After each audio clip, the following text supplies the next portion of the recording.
안녕하세요. 이명기 목사입니다. 오늘은 여호수아 18장 묵상입니다. 여호수아는 가나안 땅에 들어온 이후 길갈을 전진 기지로 해서 가나안 땅 정복을 시작했고 정복한 땅의 분배도 길갈에서 진행했습니다.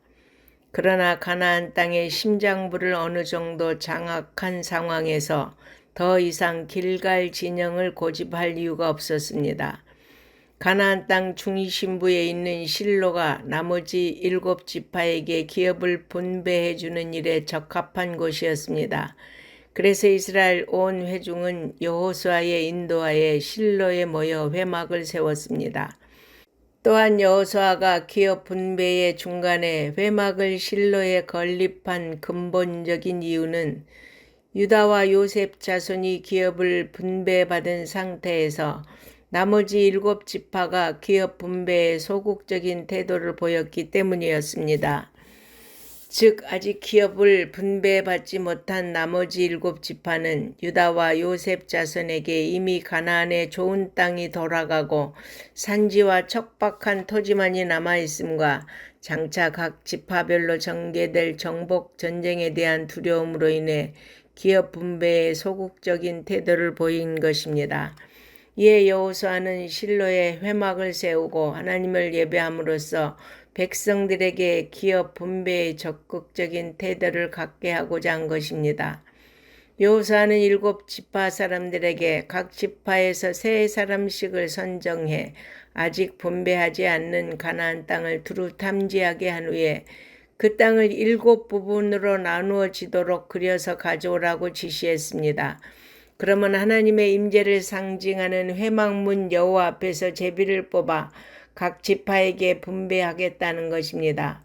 그런데 각 부분의 면적과 토질이 똑같을 수는 없는 것이기 때문에 각 지파가 어떤 땅을 기업으로 뽑더라도 하나님의 뜻으로 받아들이겠다는 믿음이 절대 필요했습니다. 이제 각 지파에서 선출된 사람들은 여호수아의 명령에 따라 가나안 땅을 두루다니며 땅을 자세히 살펴보고 성읍을 따라 7부분으로 나누어 책에 그린 뒤 여호수아에게 돌아왔습니다. 이들이 땅을 조사하는 일은 가나안 족속에 아직 남아있는 상태에서 하나님의 약속에 대한 전적인 신뢰가 없었다면 결코 쉽지 않았을 것입니다. 여호수아는 그들이 그려온 지도를 기준으로 하나님 앞에서 제비를 뽑아 7지파에게 땅을 분배하였습니다. 베냐민 지파가 제비를 뽑아 얻은 기업은 유다 지파와 요셉 자손 지파 사이의 땅이었습니다. 가나안 땅 전체로 보면 중심부에 위치하고 있습니다. 베냐민 지파는 이스라엘의 초대왕 사울이 속한 지파이고 유다 지파는 다윗 왕조가 속한 지파입니다. 또한 요셉 자손 중 에브라임 지파는 북이스라엘을 대표하는 지파였습니다. 하나님은 이스라엘의 역사에서 핵심적인 역할을 하게 될 세 지파를 가나안 땅 중앙에 자리 잡게 하신 것입니다.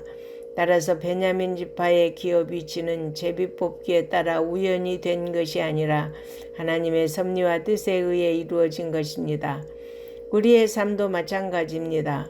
온 세상을 다스리시는 하나님이 우리 삶을 세밀하게 인도하심을 알고 우리가 어느 자리에 있게 되든지 현재 있는 자리에 감사하는 성도가 되어야 하겠습니다.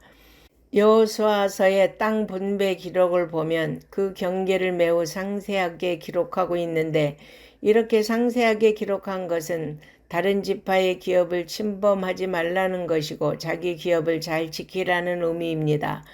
베냐민 지파에게 기업으로 주어진 성읍들을 보면 우리에게 익숙한 이름들이 많이 있는데 여리고, 베델, 예루살렘 등입니다.